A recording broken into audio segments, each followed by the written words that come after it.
comme je l'ai mentionné tout à l'heure dans mon discours, et ce n'étaient pas des paroles creuses, nous continuons à croire que le secteur privé, c'était l'élément clé qui permettra de développer l'économie, de développer le pays, que ce soit au Sénégal ou ailleurs, hein, ça n'est pas un secret, ce n'est pas, c'est pas un partenaire au développement qui va apporter la solution, et ce n'est pas le gouvernement seul qui peut apporter le développement du pays, c'est le secteur privé qui est moteur dans le développement économique et dans le développement du pays.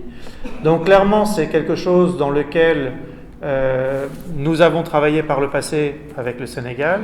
La vision 2050, clairement, met le secteur privé au cœur du développement du pays.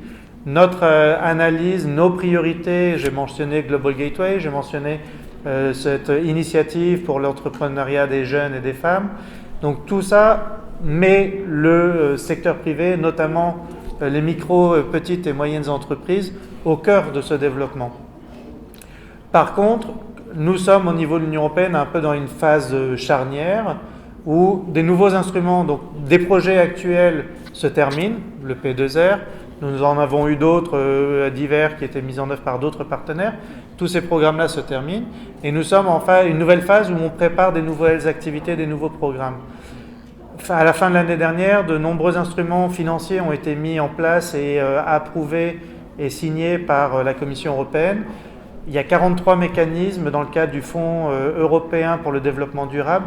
Il y a 43 mécanismes qui sont en train de se mettre sur place pour appuyer les entreprises avec des fonds de garantie, des mécanismes de blending, des mécanismes d'accompagnement. Certains sont spécifiques à certaines zones géographiques, d'autres sont spécifiques sur certaines thématiques, comme l'énergie par exemple. Donc c'est là où c'est tout nouveau, ça date de la fin de l'année dernière.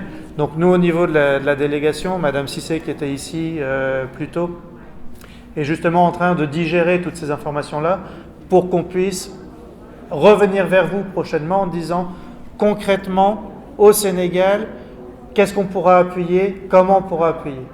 Donc ça ne prendra pas la forme d'un P2R2 ou phase 2, mais cet accompagnement de l'Union européenne va se poursuivre avec en cœur de cible les jeunes et les femmes, mais pas seulement, et avec de nombreuses opportunités, mais là encore il est trop tôt pour que je puisse vous dire concrètement ce que c'est et ce qu'on pourra faire, mais j'espère que dans les prochains quelques mois, on sera en mesure d'expliquer concrètement en français facile, vous êtes une entreprise dans tel secteur, oui on pourra vous accompagner, pourquoi taper à la porte de telle institution et de tel mécanisme de l'Union européenne qui pourra vous accompagner concrètement en faisant X, Y et Z.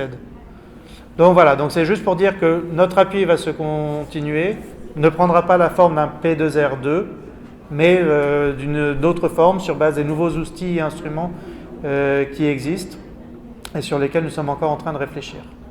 Voilà, merci beaucoup et puis on est ensemble. Yofa. Merci.